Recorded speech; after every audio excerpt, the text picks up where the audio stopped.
Welcome to Compass Points, the weekly podcast for CompassKnox.com. CompassKnox.com is your best source for news and politics in Knoxville and Knox County. Your hosts today are Scott Barker and Jesse Mayshark, the founders of CompassKnox.com. You can find their daily in-depth coverage and subscribe at CompassKnox.com.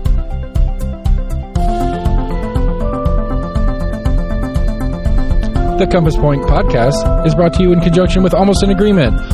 Almost an Agreement is a layman's attempt to get a handle on the workings in government and politics that we deal with every day. Check them out at almostanagreement.com or subscribe for free on your favorite podcast provider. If you'd like to learn more about the topics discussed on today's podcast, go to CompassKnox.com and subscribe for in-depth coverage and much more.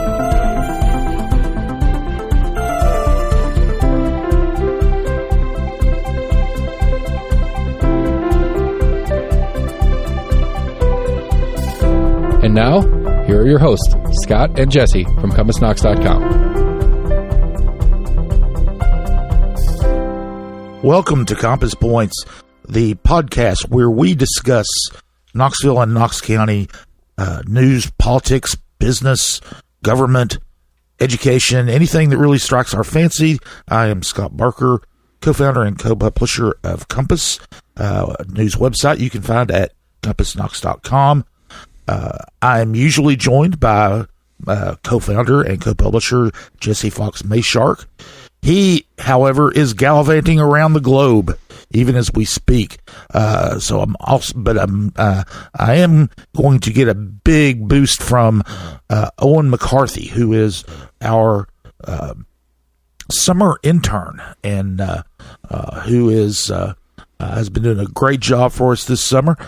How are you doing, Owen? I'm good. Thanks so much for having me. There's some big shoes to fill today while Jesse's gallivanting, but happy to be here. Oh, don't worry about it. You'll replace him. While he's gone, we'll end up firing him, and you can just take his place. So. Okay, got it. Sounds good. We've got mostly politics to talk about this week because we are in the middle of an election. But one thing that is not political that we're going to talk about is the challenges that the researchers at the University of Tennessee and Michigan State University are facing when they, by developing the turf that's going to be used for the World Cup in 2026. Then we're also going to talk about the city's upcoming referendums on changing the election system. They had a city council had a vote on that this week. Then we'll talk about this year's elections financial disclosures. We had the candidates for county offices had to file their pre-primary or pre-election disclosures, and we'll take a look at those. And we'll start out with early voting, which this is Friday when we're taping this. Early voting actually ends Saturday, but when you hear this, it will already be over. And the turnout has been kind of lame, to be honest with you. Very similar to at the halfway point, the election commission sent out some good data. That was last weekend. At the halfway point, they're on track to kind of meet the turnout in 2020, which was terrible, and so and it's fallen off quite a bit since 2018 and 2020. So the 2022 turnout was just absolutely abysmal, and it's looking to be about the same. There are 304,000 registered voters in Knox County as of Wednesday. Only about 22,000 had cast ballots. So that's both absentee and in-person early voting. Some of the stats that were kind of interesting. The 80% of the electorate is 55 or older. Seth, Owen is a little bit younger than I'm a little bit older than 55. Owen is a lot younger than 55. What is it about young people that, from your perspective? I mean, we old folk have our own opinions of this. Yeah. But what are some of the reasons behind that apathy? I mean, I don't think you can say that there's some sort of like plague of just general political apathy among young people. Of course, I mean, I'm on a college campus right now, which tend to be especially, well, not right now, but, I'm in college at the moment. They tend to be especially, politically engaged, generally progressive. And so you get the sense around there that young people really do care. But it is true that as far as like, local elections, I don't know who my city reps are when I'm in my hometown. I'll admit to that. And I think there's just a sense among young people that, those elections have to do with, when you get older, you start really caring about that because, we talk so much about development and like your property here. But when you're young, you just, you don't have that. You just live at your parents' place. So you don't really care if the city, rubber stamps a new, whatever to go next to your house. It just doesn't mean as much to you.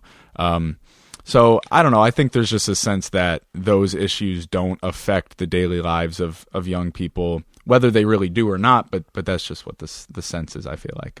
Okay. That jobs a little bit with what I think. What do you, Seth, you're laughing over there. What's... Well, because I think, how do I word this without getting some of my friends mad? I think we come out of our school age having no real understanding of what anybody does, like who is actually responsible for what. That's fair. And where that actually affects us. And we learn that in the 20 years after we graduate from high school, maybe some of it in college, but most of it is out there, like Owen said, collecting property, for lack of a better phrase, getting into the workforce and being at a job for a while and seeing how different, state, local, and federal rules change what you can and can't do at work and stuff like that. And so we get our education in government and politics post schooling, and it takes a while to accumulate that into some understanding of it. And hell, I mean, even 20 years later, it's still overly complicated and confusing to a lot of us. But at least we start getting like, oh, I see why this affects me, and I see why that affects me, where we don't learn that even because, I mean, again, with the school stuff, like there's plenty of stuff you learn in school that doesn't apply immediately, but you still learn about it. But this is one of the things we don't get a deep education in. And so it's like, well, until it starts affecting me, I don't really care. Yeah. And then it pounds on and pounds on. And I'm also still laughing because I feel like we've done this episode 3 or 4 times now where election turnout sucks. Election turnout sucks. Well, because it continues to suck. Yeah. And now one thing about this year's election in the county, there are a couple of races that are real that people are really paying attention to. One of them is the 4th District Commission race. It actually has one of the biggest turnouts so far, or at least the halfway point of early voting. And the 9th District Commission race, which is South Knox County, it too is one of the highest turnout totals, at least so far. And so, we've talked about how that's been, something we've kept an eye on. The Democratic Party especially has kept an eye on the 4th District because they think there's a really good chance they can flip that. The 4th District School Board member is a Democrat who won last 2 years ago. So, but we'll see. Countywide, about 60% of the voters so far have voted in the Republican primary for the state offices. So, stands to reason that most of those will also vote Republican in the county races. That's not to be. That's no surprise at all. That's been pretty much par for the course for county elections for decades now. I mean, I think we'll touch some more on on at least the 4th District from my experience when we get into the financing part of the conversation, because my mailbox has been quite intense with my District 4 County Commission race. If you guys don't know, I am a District 4 voter, and I've gotten lots of stuff from both candidates. and I'm assuming we're going to see some reflection in the finances when we get there. But we'll get there in a second. Well, yes, we will. In fact, that's a really good transition. You're welcome. Segue. Seth Barber, our producer, has done this before, so he knows how to transition from one topic to another. We will be talking about that. As I said, the campaign, most recent campaign finance documents were released. One of the things that we had a story on it. One of the interesting things about it is for the year from July 1st, 2023 to June 30th this year, the Democratic Party, even though the GOP has more people are voting in the GOP races, Democratic Party actually is on equal footing with the Republicans on fundraising. They raised about $221,000 total compared to $218,000 for Republicans. Of course, votes do not translate directly into votes. Dollars don't translate directly into votes, and there are wild disparities in the amount of money that various races generate. Right. So this doesn't mean that every single race is generating a bunch of fundraising. There's more so the ones we just were kind of talking about where turnout, there's actually been somewhat significant turnout, are also happen to be the ones, perhaps not coincidentally, where a lot of money's been dumped into it, right? That's true. That's true. The three highest ones have been District 4, which is West Knoxville, District 5, which is Southwest Knox County and Farragut, and District 9, which is in South Knoxville. That's one that that could be. It's really interesting because there are three candidates in that race. Now more people are voting in Republican in that district than Democratic, but two of the three candidates are actually Republicans. One of them is a Republican candidate. The other is an independent candidate who's a Republican. So it's be interesting to see how that split plays out in campaign. One thing. There's one caveat I need to make on that on an equal footing. That total was just for that year that I talked about, the fiscal year 2023-24. Republican candidate Garrett Holt had raised about $54,000 before that year started. So, gotcha. So technically, for the cycle, the Republicans are about $52,000 ahead. So, but anyway, and speaking of Garrett Holt, this race has for the 4th district has generated more money than any other race. Holt's pulled in about $113,000, a little more than $113,000. Shane Jackson, banker, who is his Democratic opponent, has brought in about $71,000. The Democrats have high hopes for Shane Jackson and how he's going to perform, but we'll see. Holt has run for office before, and he certainly has a lot of the development community behind him and all. He's in real estate. Yeah. But an interesting thing is the Realtors Association actually is backing Jackson. Right. And they made a $5,000 contribution along with that. Yeah, it's not just words; it's dollars too. So that's interesting. Another the 9th district race, which I mentioned earlier. Matthew Park, who is the Democrat running, has outraised both of the other opponents combined. He's raised more than $66,000. Andy Fox, the Republican candidate, $48,000 and some change, and then Stacey Brown Smith, who is an independent, he's only raised. He gave himself $750. He's really not raising any money. He's campaigning among friends mostly. Yeah. Well, and he wasn't campaigning until that whole. He wasn't really trying until the whole incident about trying to kick him off the ballot. Yeah. So even if he was trying to start raise money, he's way behind the 8 ball in the timing part of that conversation as well. Yeah, and we've talked about this race before. Matthew Park is very energetic. The Democrats are real excited about him. The city precincts in that in south of the river, the area around Sevier Heights, Island Home Park, Vestal, over there, those are largely Democratic districts, and the rural areas are largely Republican. So, a lot of this is going to hinge on which areas turn out the most. And one of the things is people have already voted once in the presidential primary, and they want to vote in the general election when president's on the ballot again. Will they show up on election day this year? Because they haven't shown up in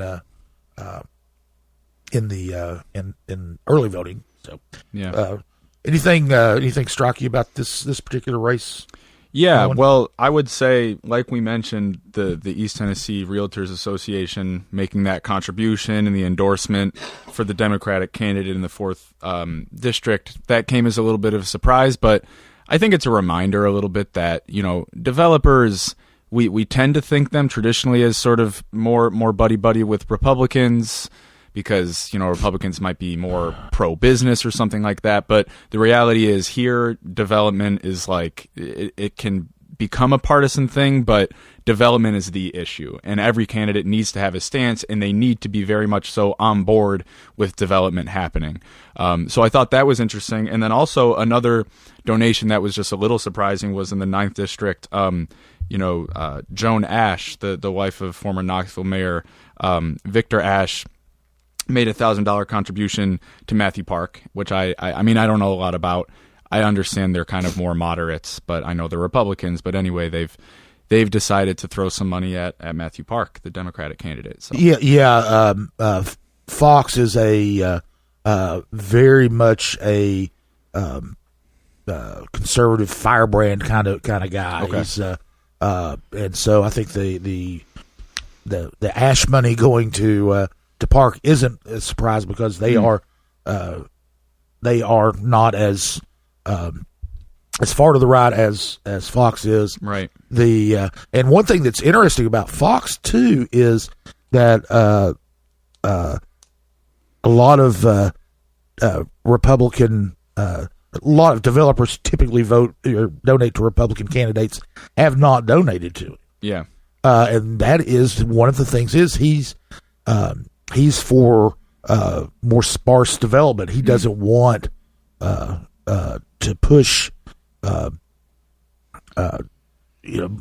denser development, which is kind of the trend right now because so many people are moving here and there's so little space. Yeah. So that's kind of an interesting dynamic there that that was probably accounts for the reason, a big part of the reason that Park has outraised him. Yeah, it's sort of an interesting, ideological conundrum, I guess, for conservatives, because you think on the one hand, like I was saying, conservative ideology being a little bit about, let's let economic activity happen and it will spur more economic activity and be good for our community. But on the other hand, it seems sort of in line with conservative values that, when constituents come to you and say, hey, we like to live in this peaceful way and we have our neighborhood how it is and we don't want it to change, that is sort of in line with conservative values too. So it's interesting to kind of see the intersection of those ideas. But. Oh yeah. Now another race where there's been a lot of money raised and spent is District 5 race, which is out in, as we said, that's Farragut and Concord, Southwest Knox County. Very fluent, very typically very Republican. But the Democrat in that race, Arthur Moore, has actually raised more money than the Republican candidate. Not by much, 34,000 to 32,500. But Moore is a neurologist. He's been actively, he's been real active campaigning. He's been real active out in that area. Angela Russell's an accountant, but has pretty much got involved in politics as a homeowners advocate, trying to limit development in southwest Knox County, which is one of the fastest growing areas in the county. So that's interesting there. And now those races are fairly close, raise lots of money, but there are races where one candidate has significantly outraised the other. In the first district, Democrat Damon Rawls has raised a lot more than Charles Frazier. I'm not going to go into all the numbers, but most of these are $15,000 to $20,000 difference. District 8, Adam Thompson over Charles Chandler, and it goes on. The other incumbent is on the ballot in county commission races. Courtney Durrett, she has a significant lead over her opponents. So the one interesting to me anyway things, the second district school board race. In it, the incumbent Jennifer Owen is running. She's running against a Democrat, Ann Templeton, and an independent, Pat Paulus. Owen is an independent. She typically votes with Democrats and the other independent on the school board on issues. So it's kind of odd that there is a Democratic candidate, but there is. And Templeton and Paulus have both raised more money than Owen, which is odd because Owen is an incumbent. Yeah. But as and this is a story that Jesse reported on, and as he reported, Owen has won twice now, and was outraised both times. Yeah. So maybe not too much of a red flag for Owen over there, given history, but that remains to be seen. Yeah, she's she's. I doubt I've never run for office, obviously, but and I doubt it's a very comfortable position to be in when your opponents have more money than you. Yeah. But at least it's something that is, in her case, it's not something that's unfamiliar. Yeah, and I've talked to her a few times about different stuff over the years. She came and did a derby car at Howleroo, which was amazing and fun. But I always get the impression she is a groundwork. That's how she likes to do it. She likes to get out there on the pavement. She has a lot of dedicated volunteers that help her campaign. She phone banks and gets out and door knocks probably as much or more than anybody else. And so it's not she does the work through the physical part instead of the dollars and cents part is always been my take from her from this run and previous runs as well, is that she has a really good network of volunteers that really help push for her. No, that's one of the things about local campaigning that's it's always striking. If you can win races without raising a lot of money. They've raised some, but without raising a lot of money, if you have that network. A lot of people get it through business. A lot of people get it through PTAs. A lot of people get it through homeowners associations. But having that network is real important in successfully running for office.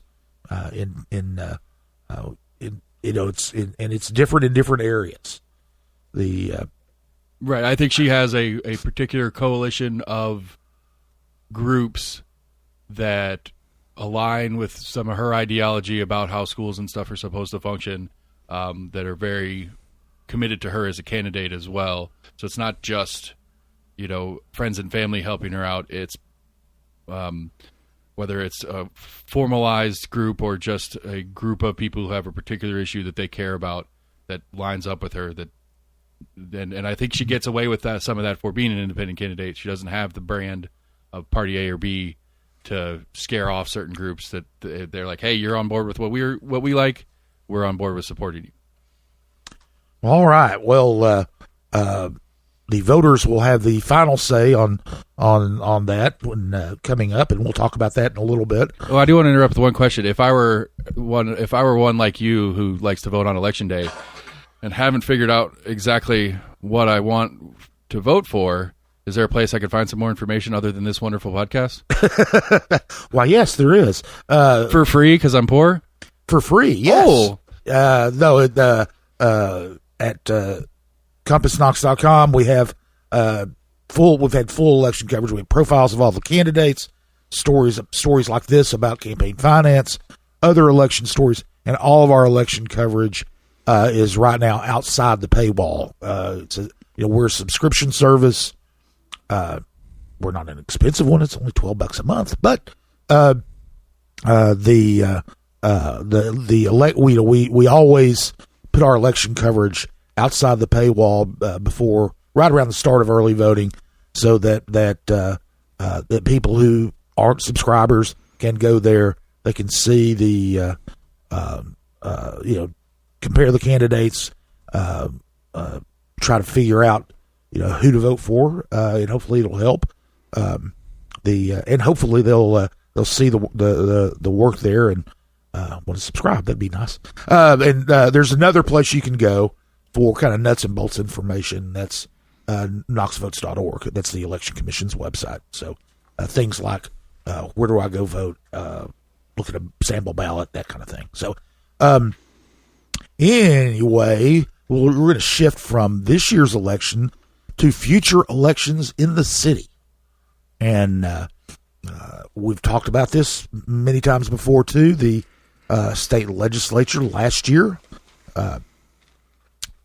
removed a kind of an exemption that allowed Knoxville to run this hybrid voting system. And by hybrid, I mean the Knoxville has 9 members on city council. 3 of them are at-large members.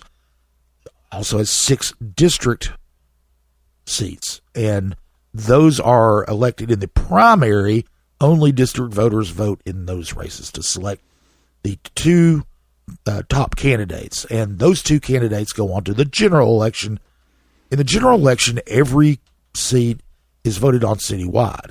So the complaint has always been that citywide voters can override the will of the people that the representatives actually represent. It does happen occasionally. It's only happened 3 times this century so far, but the legislature removed that. So now, if you have districts, they have to be district only voting, both in the general and the primary. Yeah. And so Knoxville's faced with a dilemma. Now, if they do nothing, that's what's going to happen. Right.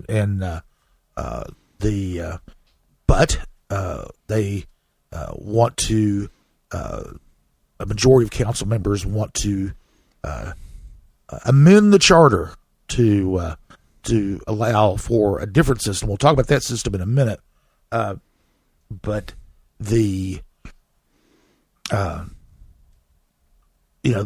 was a lot of anger on city council about the legislature's action, because it's basically the legislature telling the city, which is a home rule city, how to conduct its elections. It doesn't like they don't like that, but they're going to have to acquiesce to it. They're going to have to do it. It's state law.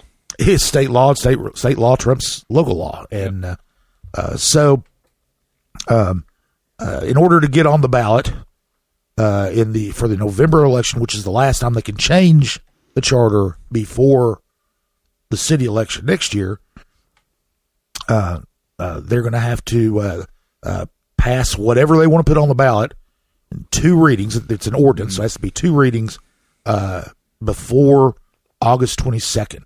There were 3 meetings scheduled. One of them happened last week. The other 2 are coming up. But the timing is very interesting. So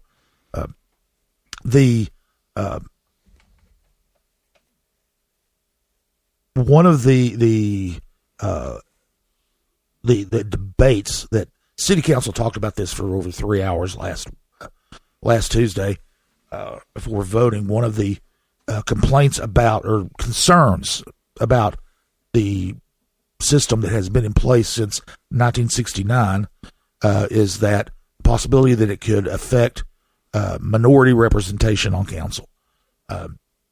The system was put in place by the white majority of voters in the city in response to the passage of the Voting Rights Act. A lot of places, more at-large seats means less minority representation because people who are African American typically have difficulties winning these citywide elections if they are in a city like Knoxville that is majority white. One of the interesting things about this whole thing, the 6th district, which is the district that encompasses East Knoxville, Lonsdale, downtown.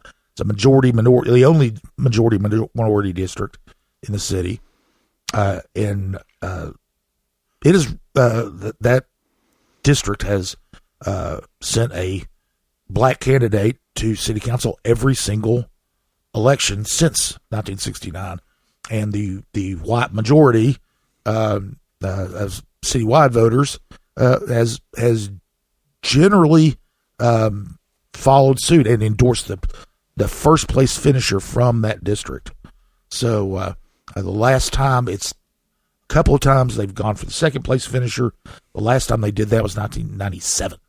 So we've gone since then almost 30 years with where the African American candidate has the top choice of the district has also been the top choice of citywide voters. In fact, the current representative, Gwen McKenzie, has defeated in the general election, has defeated well-funded white candidates in both of her races that she's run. So, but that's kind of the backdrop to, a lot of this and a lot of the discussion.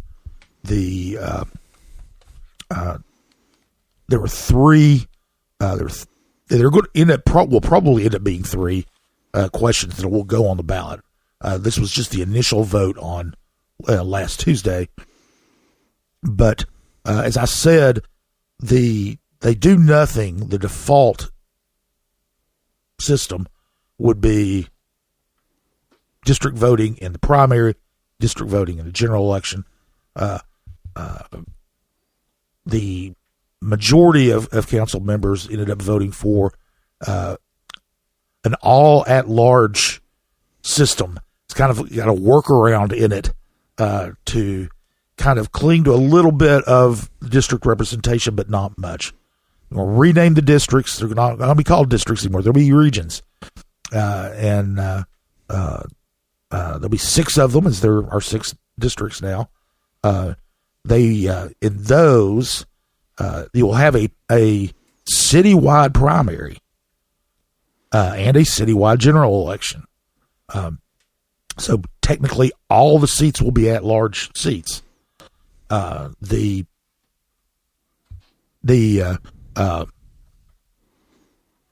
all would have a residency requirement. However, if you run for that seat, you've got to live in that region.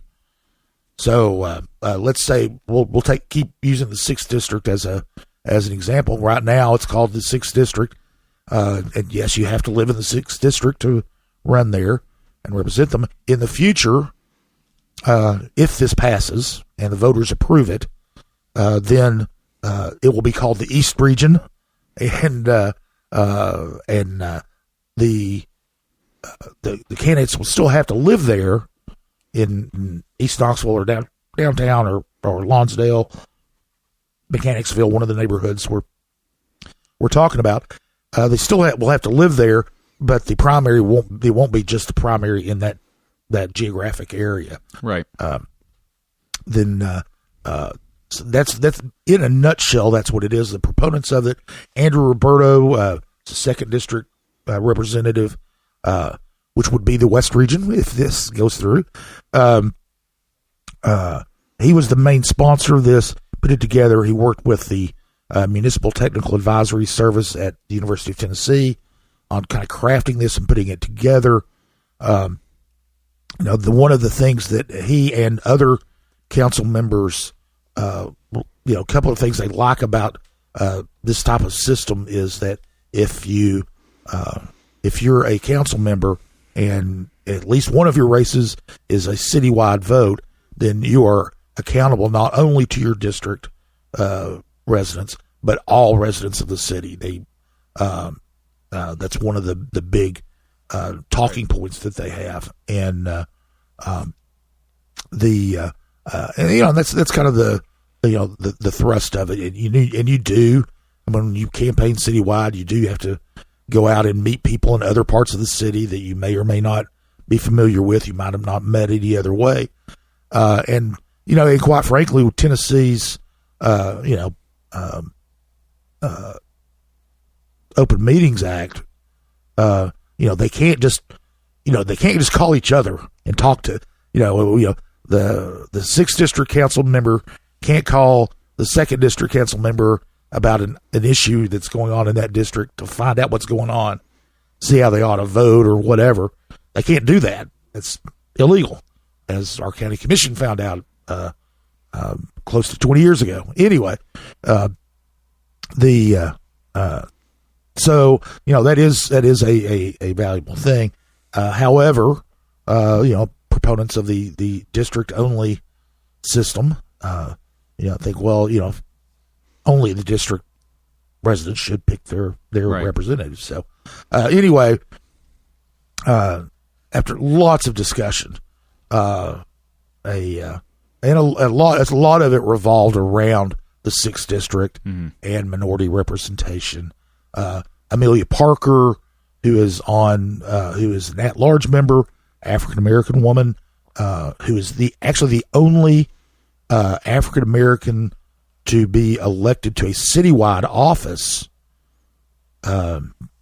since this system went into place in 1969. Right. And got to remember, I think it was 1912. I think was the last time an African American was elected to any office in the city. In the Jim Crow era, segregation, they were all at-large seats again, which makes it difficult for African American candidates to win. And she's very passionate about going to the district only setup, but she talked about that. Several members of the community talked about that. They quoted the late Bob Booker, African American historian in the area, a much beloved figure, civil rights leader, and they quoted him talking about the pitfalls of the hybrid system in use by the city.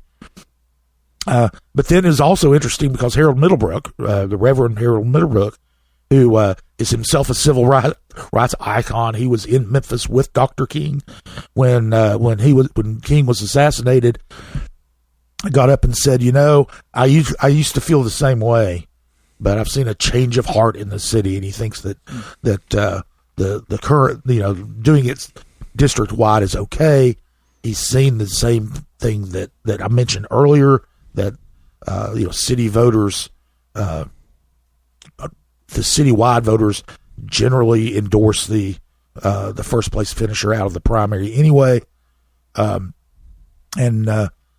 so he said he had to change his mind. And it is really interesting that the hybrid system that we have in place now, or had in place up until now, has produced the most diverse city council ever. We've had Parker, as I said, the only African American who has been elected to a citywide office. All the district winners have been elected by citywide electorate, but it's still not a citywide office yet.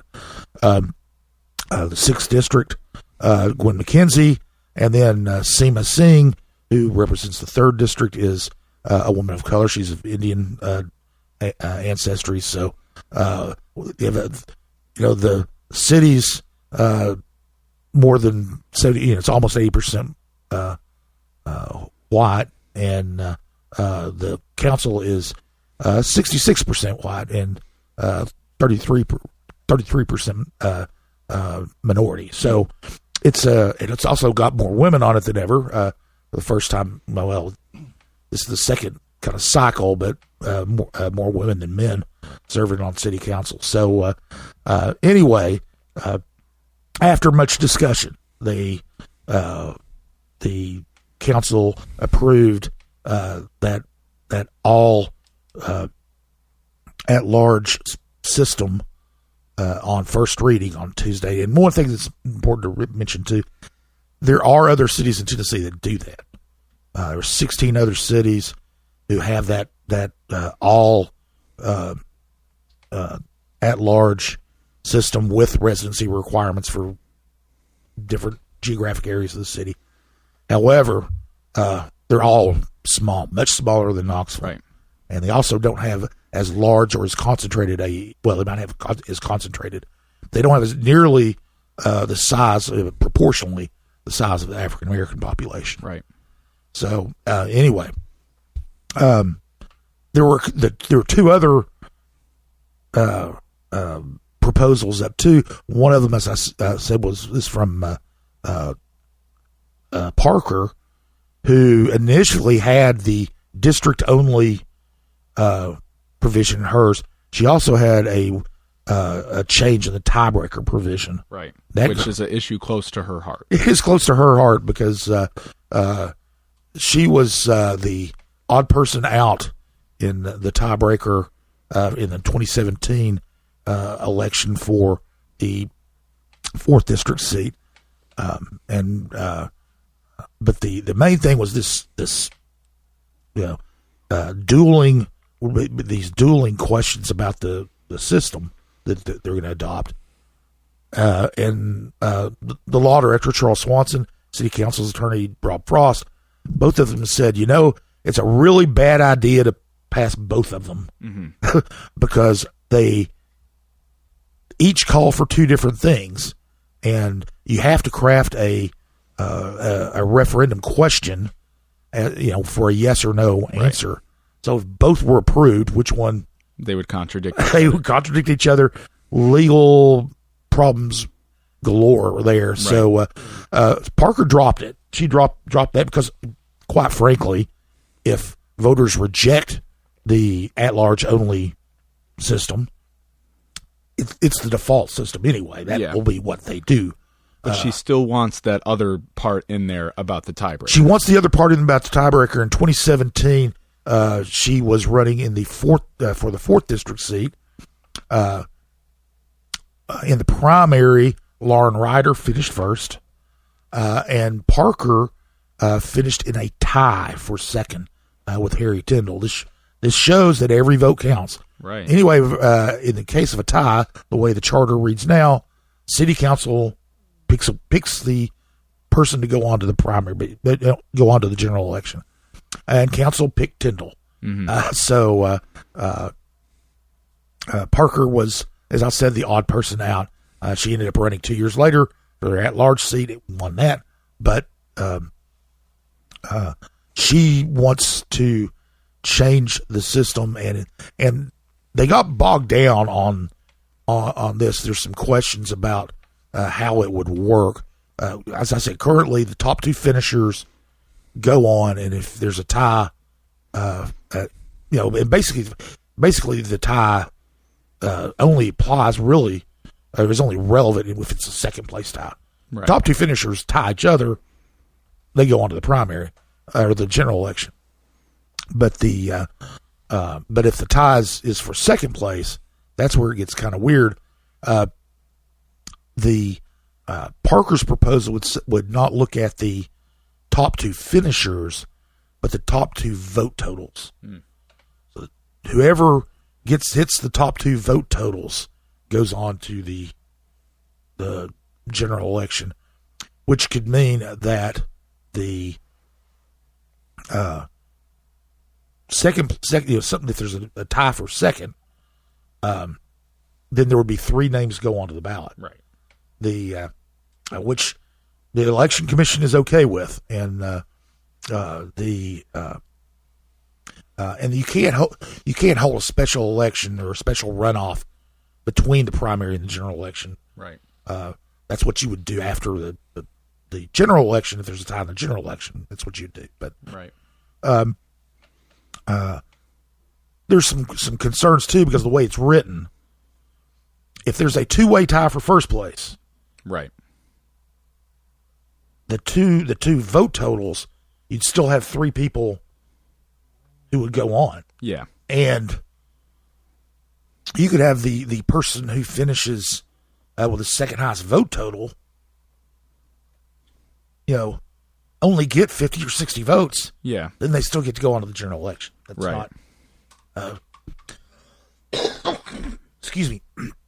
A lot of council members had issues with that, and what they did, they voted on this one to postpone it for 2 weeks to look at some of that language and try to work all that out. Yeah, that puts it's got the real deadline because the next two meetings, and it would have to pass at both meetings.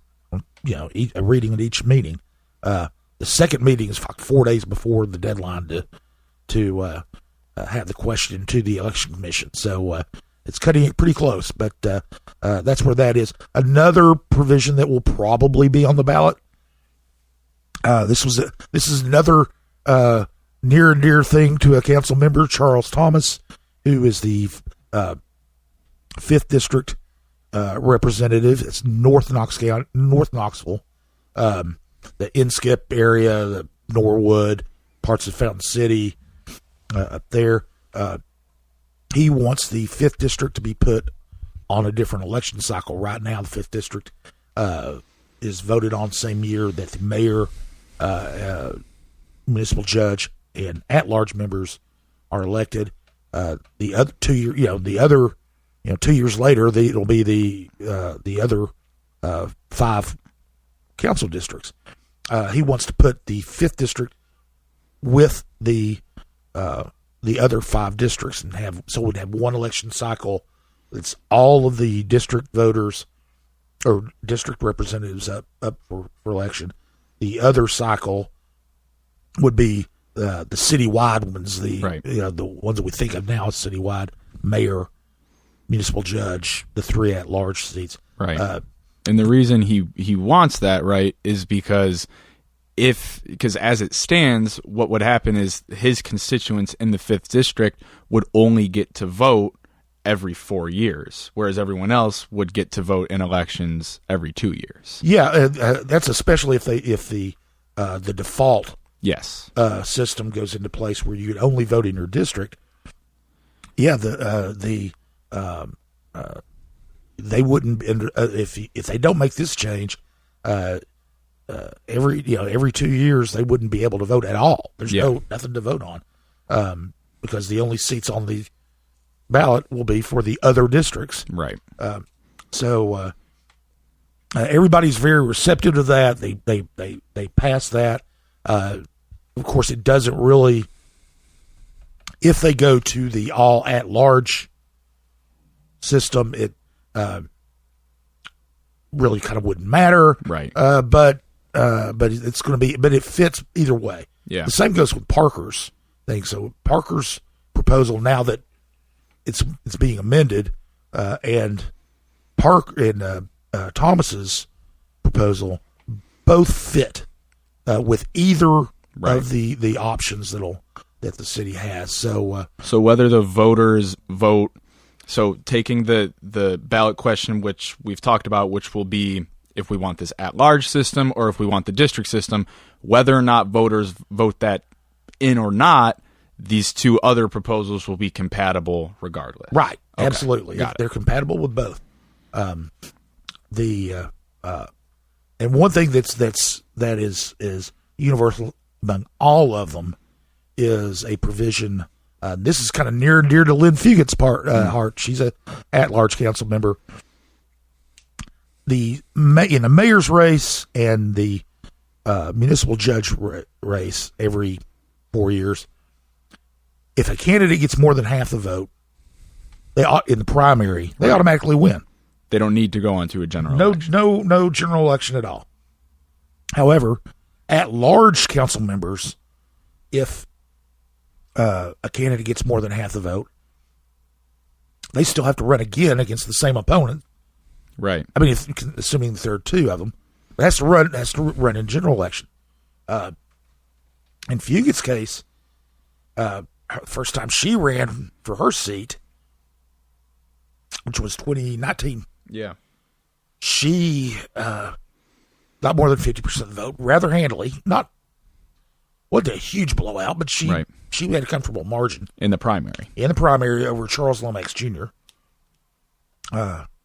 who was one of the African American candidates who's run at large and lost. Okay. But the general election, he came real close to winning. It was a 79 vote margin. Oh, wow. And so, I mean, he really closed the gap Yeah. between the primary and the general election. So the provision, if any of these get approved, the at-large seats will follow the same rules as the mayor and municipal judge. So, as it stands now. Hold on, interruption question. If we go to Roberto's all at large system, then they would also get the 50% primary automatic. Yeah, absolutely. Okay. So there could be instances when we have there is no general election. Right. Okay.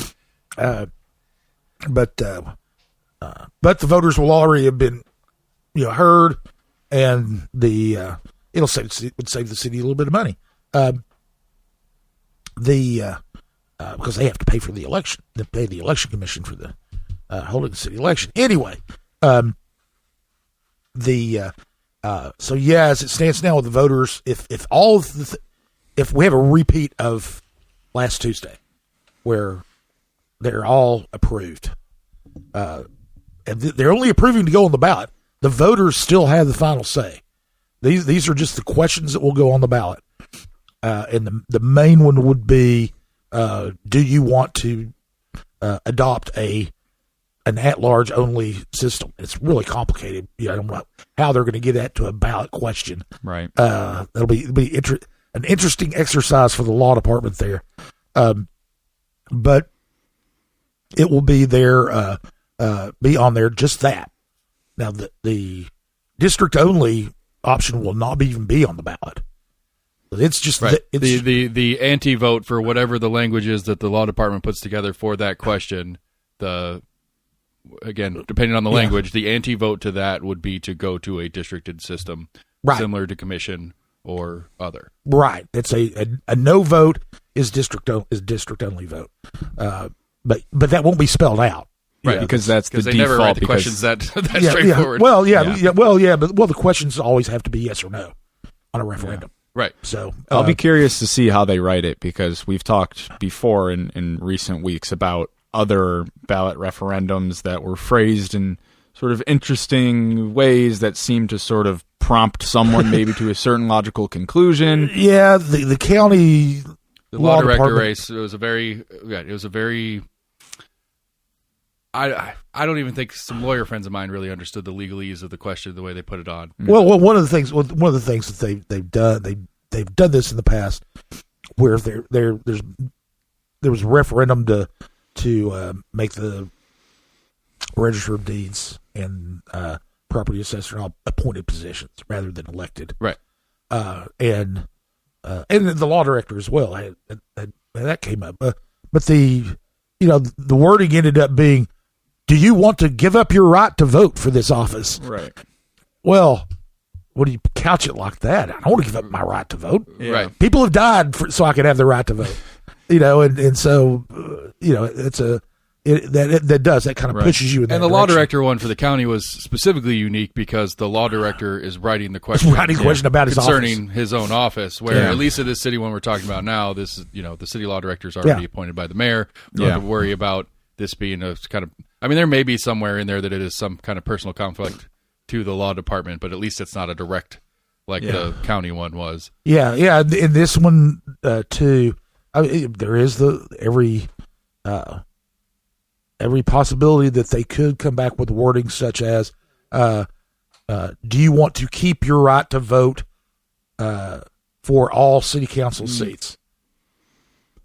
Something. I mean, Sure, obviously, it would be more legalese than that, but that would be the essence of it. If they frame it in terms of like a right in Yes. any way, that's what I'm curious to see. Yeah. Now, granted, it's not.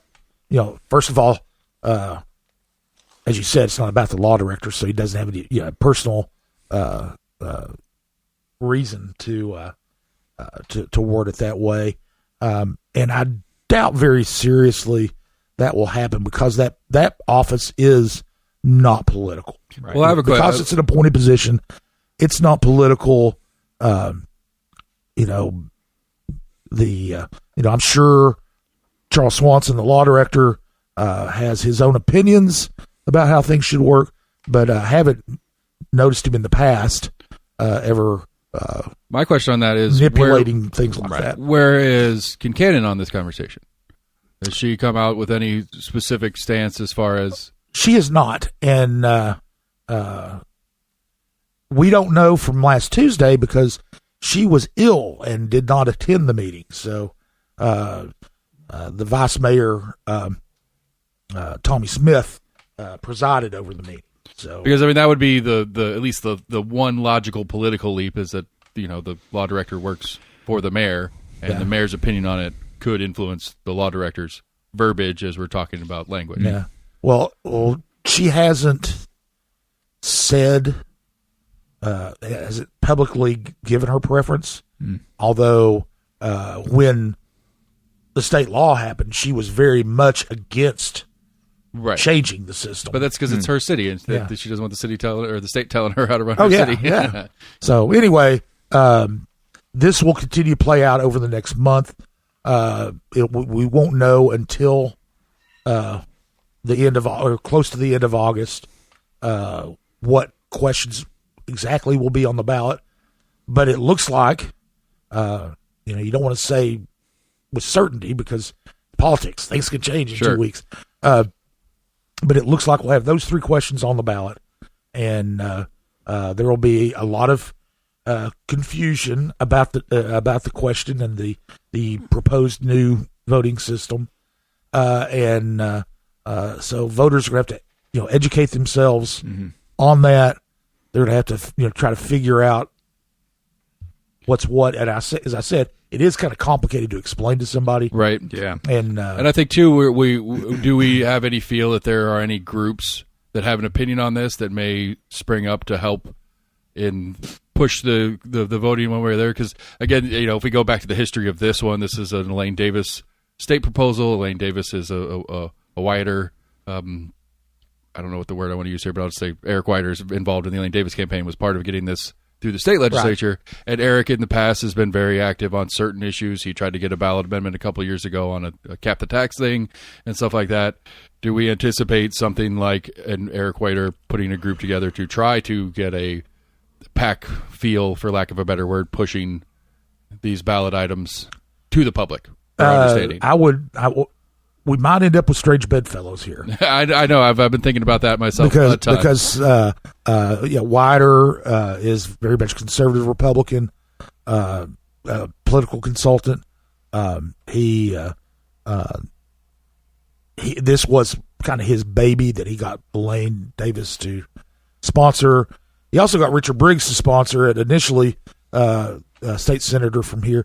He dropped it when the city registered their complaints, but then Frank Nicely, a state senator from Strawberry Plains outside of Knox County, swept in and picked it up, and a lot of people were not happy about that.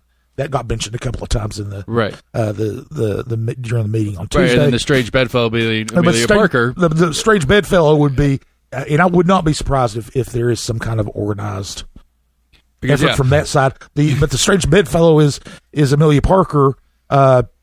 She will mobilize the city council movement, which is a progressive movement that was put together to... Right, I couldn't think of two more opposite groups to come together on one issue, at least in local politics, that I've dealt with over the years in following this kind of stuff. Like just philosophically, as far apart as you could probably think any two groups of political minded people could be. Oh, yeah. Are unified in this one, and I find that super fun and interesting as far as just the political dorkness of it. Yeah, it is, and we'll be covering it. So you can, you subscribe to CompassKnox.com. You'll be able to follow that. And to keep the promo part alive, is this considered political coverage? Will coverage of these ballot items as they get more specific come outside the paywall as well? They would come outside the paywall after when early voting starts for the general election. Okay, so take note, people. That's so if you want to find out, when the questions actually come out in August, all through September and into October, when these groups might be getting together to do things and right. So and to get your layman understanding of when the law department writes their weird question and you want to figure out how to understand said question, you can go to CompassKnox.com and find that out for free when we get a little closer to that part of the election. Right. So we're going to pivot. Really I'm sorry. hard. Were you cueing me to make a transition for you? I missed that. No. I don't think there's a transition really between what we were talking about to what we're going to go through next. So we just have to say we're going to go to something else. Well, you're right. And that's one. This is a story that Owen did for us this week, and it's kind of tailor made for him. He's here living this summer and working in Knoxville, where the University of Tennessee, as we all know, has their flagship campus.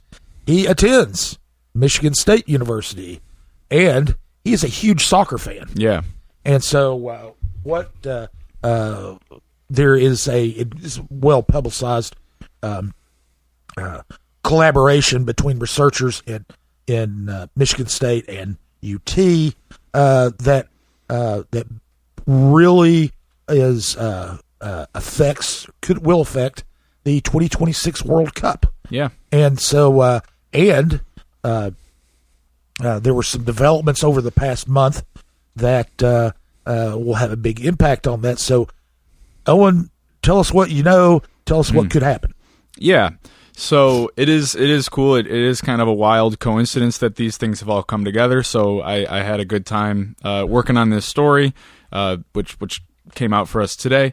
But so basically, we're talking about, with the World Cup, we're talking about the best soccer players in the world. And these guys really want good fields to play on. And that's mostly because, in soccer, that's everything. If you can have your footing, if you can get past a defender, as a defender, if you can get that step to make a tackle when someone's rushing in on goal, that's everything. So you don't want a field where you have to have in the back of your mind, am I going to slip and fall and wind up on the ground? Unfortunately, at the Copa America tournament over this summer, which is hosted by the U.S. this time around, but the South American Football Federation oversees it and manages it. The pitches, which is what they say in the soccer world for fields, the pitches were bad, at least at some places. Players, coaches, pundits, fans, everyone was talking about it. Even after the first game of the tournament, which was held at Mercedes-Benz Stadium in Atlanta, which is an NFL stadium, which more on that in a minute. Argentina beat Canada 2-0, but the biggest story was, Argentinian players after the game just ripping the field. No pun intended, because the field was getting ripped up. They were just saying it was a joke. Frankly, they were, chiding the South American Football Federation for only. And let me say this. So, what makes this field unique is that tournament mandates natural grass surfaces, okay? But we're talking about an NFL stadium that's indoor that normally uses artificial turf. And so the system they devise is they need to build natural grass sod patches off-site and then bring them into the stadium and install them on top of the artificial turf. And that proved to be problematic because you're talking about kind of like real grass on top of fake grass. There was slipping. There's images where you can actually see the intersection lines of two different sod patches coming together. And so players were upset. There was even a manager at one point who blamed one of his players' injuries on the pitches there. So basically, as we look toward the World Cup in 2026, which is going to be managed by FIFA rather than CONMEBOL, the South American Football Federation, that system where you're using NFL stadiums and putting real grass over fake grass, that system will still be in place. That's not going away. And so the onus of making sure that that system is not problematic falls on researchers at the University of Tennessee and Michigan State University, because they were commissioned back in 2022. They were funded by FIFA. These state-of-the-art testing facilities were built. And basically what their job is to figure out how can we ensure that all 16 stadiums that will be used in the 2026 World Cup will feel the same for the players and will be just as reliable, whether it's in Vancouver or in Mexico City, or whether it's an NFL stadium or a soccer that was built or a stadium that was built for soccer. They all need to be the same. And so that's what they're working on right now. And that's what I tried to learn about. And perhaps not surprisingly, there's actually not a ton of concrete information about how exactly FIFA is going to manage this issue differently than the South American Football Federation, but they say they're going to. So insofar as you can take them at their word, there's reason for optimism. And I think you can also say, FIFA talks a lot about the importance of pitches, and they've dumped a lot of money into this project and have employed these public universities, which, and this project is a 5-year-long project. So I think there's optimism there. There's also some small things that they plan to do differently. So they're going to use, on these natural grass pitches, they're going to incorporate some artificial fibers, a small percentage that's supposed to just kind of increase stability. They haven't said if the same amount of artificial fibers are going to be used on all the fields, or if they're going to put those in stadiums that already have natural grass surfaces, or if it's only going to be the ones where they're laying the sod on top of artificial turf. We don't really know all those details. And when I reached a FIFA spokesman, he didn't want to talk to me on the record. And he said, we don't talk about details at this point. So, FIFA's... And they won't let the researchers talk about it either. No. I tried the researchers. I tried to go straight through them, and there was this sort of elaborate communications apparatus. And as far as the concrete differences, there's not a whole lot. But, one of the sort of things that's the same between the two is, they talk a lot about the importance of testing. They do testing before they install the sod. They do it after. There was this thing at Copa America where about 2 weeks in, the federation came out and basically said, oh, our pitches are up to standard. These people are just, they're too picky or whatever. They're fine. And then there was a manager, Peru actually, who came out and described a plague of liars. And so there's this feeling that these big football federations, there's a lot at stake for them, a lot of money. And there's this feeling that they, really don't want any scrutiny on them. And so that was kind of the sense I got in interacting with FIFA. FIFA has a little history in what's the word here? Not being at most forthright or on the straight and narrow, I guess, is a good phrase. They don't necessarily clear that hurdle. Yes. For people who have paid attention historically. Yes. And I think too, just to throw it out there, I think one of the things if you're FIFA, you want to put on a sporting event that they're talking about the sport, right? Not about the surface or the stadiums, or if they are talking about it, it's like, how great was it to be in Atlanta and have a good time and blah, blah, blah. They don't want it to be, right.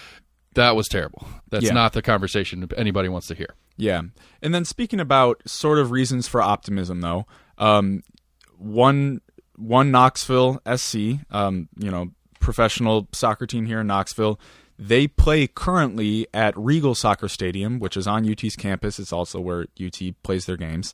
And that turf there was designed by this lead researcher, John Sorokin, who is on this project for FIFA. And in talking to Drew McKenna, who's one of the co-founders of One Knoxville SC, he was singing its praises, saying he said it's a World Cup quality pitch. It's the best in their entire league. Teams look forward to come play there because it's just a beautiful natural grass field. And that even when FIFA has come to town, because they had this sort of field day like research thing a while back where, you know, all the people from all the host stadiums for 2026 and all the researchers and everyone came together to talk about this pitch issue. He said that when they came to town, they checked out Regal, and you know they're pleased with it. So John Sorokin, he has a track record. He's really known to do a great job. He also was part of a research team back the last time the U.S. hosted the World Cup, which was in 1994. At this time, he was at Michigan State University, and he was part of a research team which installed a field at the Pontiac Silverdome, which was the former home of the Detroit Lions, which is my NFL team. And as far as I know, that went off without a hitch. That pitch worked out fine for them. So yeah, it sort of remains to be seen, but it's people will be paying attention. You know, even at the Euros, I should say, it seems like, and Drew McKenna said this to me, there's not a tournament where there's not at least some discussion about the pitches, because some player maybe it was actually their fault. Maybe they lost their footing, but someone might get in a press conference and say, oh, the pitches are bad. So we can expect that there will be some discussion. But if it's an improvement from what we saw at Copa America, we'll just have to wait and see. Yeah. You know, there are a lot of eyeballs on this too. I mean, you know, we're Americans. Sometimes we don't think of it this way, but you know, the eyes of the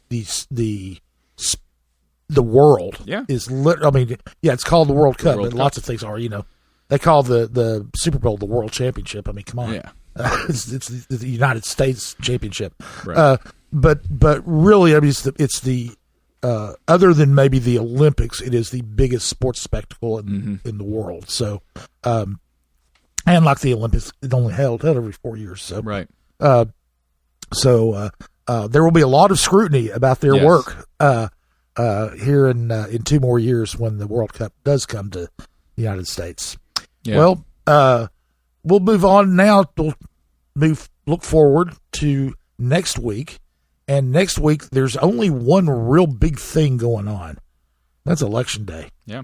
On Thursday. Scott and I will be out in it. All you early voters, and you already got it done, so you can take the day off. But Scott and I, we're day of voters. We like it that way. We'll be out there elbowing our way through the crowds to get to the voting booth. I'm not gonna lie, it's gonna be a little bittersweet for me this year. My polling location's Rocky Hill Elementary School. I no longer have kids there. This will be the first time I'm going to go in that building with no students. Ah, well. So it's gonna be fun for me in a weird way. Yeah. Yeah, my polling, and this is another thing. I mean, you know, the early voting locations, you know, there are 11 of them. They're conveniently located, but my polling place is much more conveniently located from it. It's only about 4 blocks away from where I am. I'm in North Knoxville. Yeah, I'm close too. I could walk if I'm feeling lazy or not feeling lazy. Yeah, and so and I kind of like the ritual. Yeah, me too. It's a special thing. If you know, to me, the times I have voted early before, and it is very convenient. But it seems like it's just another errand. You know, it's like I'm stop by the grocery store, stop by the bank, stop by the early voting location. You know, but election when you vote on Election Day, it is more like going to church on Sunday rather than running an errand on Tuesday. I like to see who's out. I love seeing who comes out themselves, who happens to be at my polling location when I go, whether it's a candidate themselves or some of their volunteers are out doing their thing. I don't know, there's something about that day of, there's an air about it. There's a feeling to it that's got, it's more direct energy. I think you're right on that errand thing where it's just the thing I'm doing today on the early voting where, you know, everybody that's in that area, everybody that you're passing by, they're on their way to or from, and you kind of get that. There's more community to it, I suppose. Yeah. I remember what I like about it. Voting in the presidential primary back in Michigan, and it was at like a little elementary school where I grew up playing like soccer games when I was like 6 years old, and I'm going there to vote. And I remember like running into someone who I went to high school with, and they were with their mom. And it was kind of one of those situations of like, we knew each other, and we definitely knew that we were not voting for the same person. But it was just kind of like a civility democracy moment. And I agree with you guys. Like, I can sort of romanticize it in that way. So I'm more of an in-person voter rather than Jesse. Jesse is the only one among us who likes to do absentee, right? No, he doesn't do absentee, but he votes early. Okay, gotcha.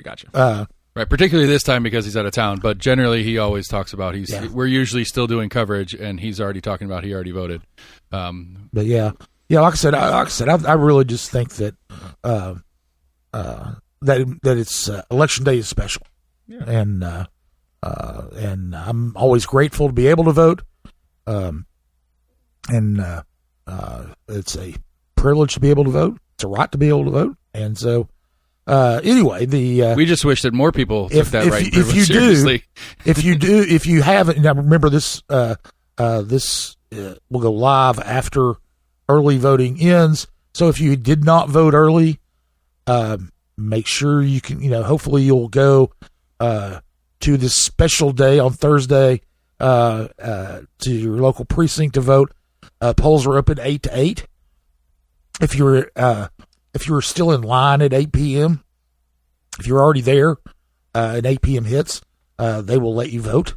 So some polling places might be open a little bit later, but if you get there, you have to get there by 8 o'clock, 8 p.m. to vote. As we said, our polling places are in our precincts. You can go to knoxvotes.org, the Election Commission's website. They have the locations there. They have sample ballots that you can look at, and all kinds of other voting information. It's a really good resource to go to.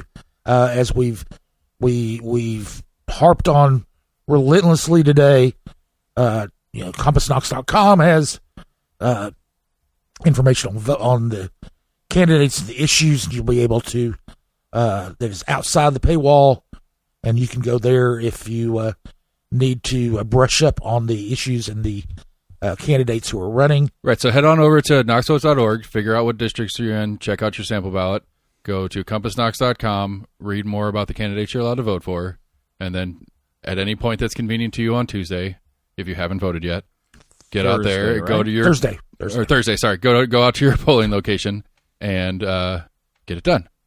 It's that easy. Yeah, nice. and the races that are on the ballot, a lot of people don't know what's on there, but they may not know what's on there. They just know that they've got to vote. County seats, county commission, not all, but some county commission seats, county school board seats.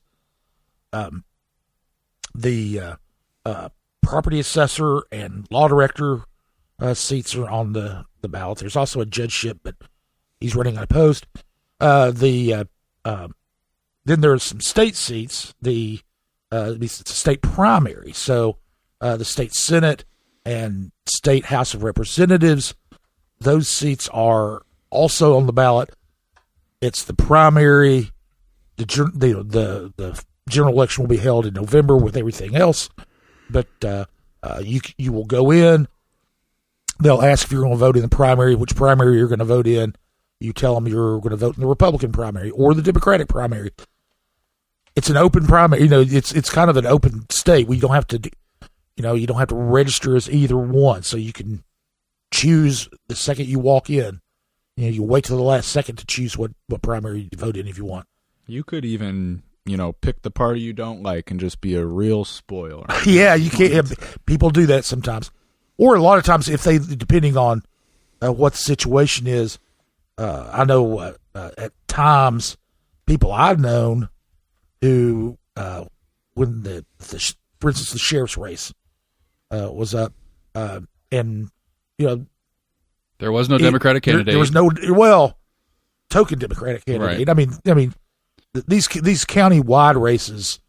Right. Almost invariably. I would not consider myself a Republican, but I often pull a Republican primary because in my districts, generally speaking, the Republican is going to win the general, so the real election is in the primary. Right. So if I want to feel like I'm actually making a functional difference in who is representing me in a number of my district seats, the primary is the way to do that. And it's, for me at least, it's the Republican primary more often than not. I mean, I'm trying to think, for my district where I'm at, I think if I pull the Democratic primary, the only one I'm going to get would be Gloria Johnson's primary. I think that's the only one that I would get across the board on any other options. There's no other Democratic primary for me. Yeah. And and I'm glad you mentioned that. Yeah. Also, the U.S. Senate race the primary is on the ballot. Marsha Blackburn is on the Republican side. Gloria Johnson, who's state rep from here in Knoxville, is one of 4, I believe, candidates on the Democratic primary. Probably the odds-on favorite to win that. But if she doesn't get elected to the Senate, she's got a fallback position. But she's also running for her House district seat and State House seat, and she's unopposed. So, but if you are in the district, that means you could technically vote for her twice in one election. You can. So if you're a fan of her, what a day that would be. Oh, yeah. But anyway, so we really want to encourage everybody out there, if you haven't voted early, go out and vote on Election Day. It's a big day. It's the future of your community that's at stake. So if you want to have a say, it might be a small say, but it's a say in the future of what's going on in Knoxville, Knox County. Go vote on Thursday. And that will just about do it for this episode of May Sharkless Compass Points. So I want to thank Seth Barber, our producer, for running a good ship today, and Will Wright, who provides our music for us. And Owen and I will go back out and do some reporting this week and let you know what we find out on CompassKnox.com and in our next week's episode of Compass Points. Thanks, and see you next time. Welcome to Compass Points, the weekly podcast for CompassKnox.com. CompassKnox.com is your best source for news and politics in Knoxville and Knox County. Your hosts today are Scott Barker and Jesse Mayshark, the founders of CompassKnox.com. You can find their daily in-depth coverage and subscribe at CompassKnox.com.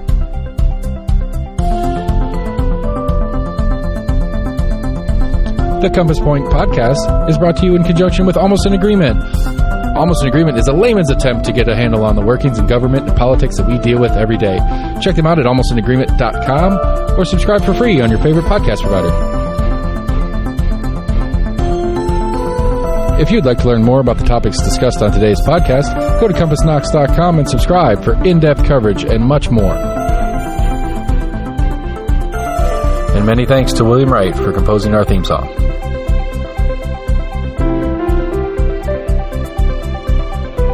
Compass Points is a partnership of Barking Shark Media and Barbarian Productions, and recorded by Lord Seth A. Barber at Barbarian Studios, Knoxville, Tennessee.